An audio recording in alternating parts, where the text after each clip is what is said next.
वे हटिया कार्यालय के training hall में आईसीआईसीआई बैंक द्वारा पेंशनरों के लिए एक सेमिनार का आयोजन किया गया। इस सेमिनार में बैंक के पदाधिकारियों द्वारा रेलवे कर्मचारियों के लिए स्पेशल पेंशन अकाउंट सुविधा, फाइनेंशियल साक्षरता, डिजिटल बैंकिंग के फायदे, स्वीप अकाउंट, गोल्ड लोन के बारे में विस्तार से जानकारी दी गई। चलने फिरने में लाचार खाता धारकों के लिए बैंकों द्वारा दिया जाने वाला सेवा आपके द्वार की ग्राउंड रियलिटी पर चर्चा हुई। चिकित्सा बीमा आकर्षक लगा, लेकिन यह कस्टमाइज्ड प्लान के चलते वही व्यक्ति सुविधा ले सकते हैं जो इस बैंक से पेंशन लेते हैं।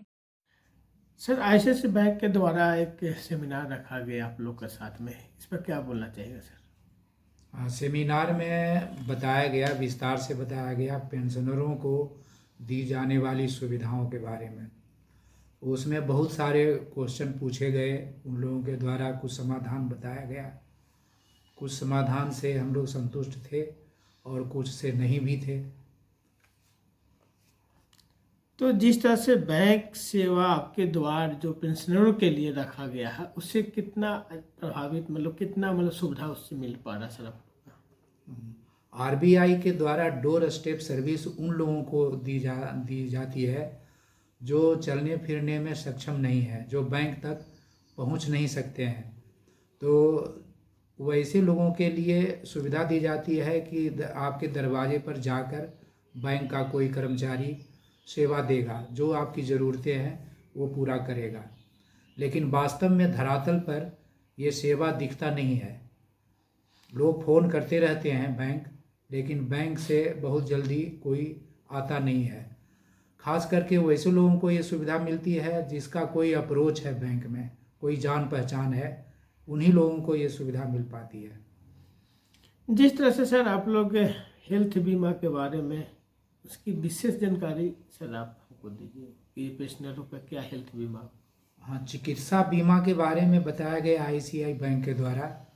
तो एक कस्टमाइज्ड प्लान के रूप में बताया गया है, यानी वैसे लोगों को ये सुविधा मिलेगी जो उनके यहाँ से पेंशन लेते हैं। जो किसी दूसरे बैंक से पेंशन लेते हैं वो सुविधा आईसीआई बैंक में चिकित्सा बीमा लेने पर नहीं मिलेगी। इसमें बैंक को कुछ सुधार करने की ज़रूरत है। ये रेगुलर पेमेंट सर्विस अकाउंट के बारे में सर बताइए, उसमें क्या है? रेगुलर पेंशन सर्विस अकाउंट होता है जो खास करके बीमा पेंशनरों के लिए होता है।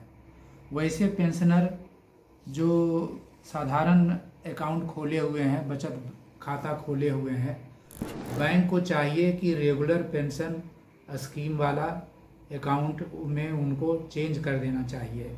इसमें पेंशनरों को विशेष सुविधा मिलती है। सर, एक बहुत बड़ा इम्पोर्टेंट आखिरी सवाल है सर कि पेंशनरों के मृत्यु के बाद जिस तरह से उनके खाते में पैसा रहता है और उनके परिजनों को मालूम नहीं हो पाता है, उसके लेकर सर क्या बोलना चाहिएगा?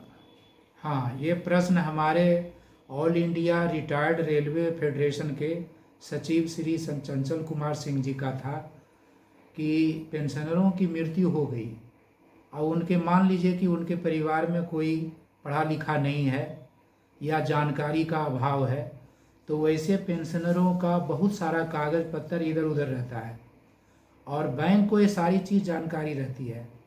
तो बैंक को स्वतः संज्ञान में ले लेना चाहिए कि इसकी मृत्यु हो गई, तो इनको मिलने वाली सारी सुविधाओं को स्वतः बैंक को देना चाहिए। ऐसा नहीं होता है। इस मद में पता चला है कि भारत सरकार के अकाउंट में बहुत सारा फंड ऐसा पड़ा हुआ है जिसको लेने वाला नहीं है, अनपेड अमाउंट पड़ा हुआ है। इस पर सुधार करने की ज़रूरत है।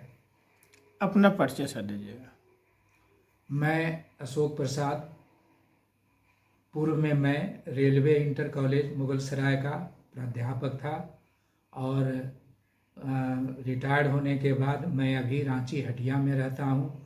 अभी फ़िलहाल all India railway retired federation का मीडिया प्रभारी हूँ।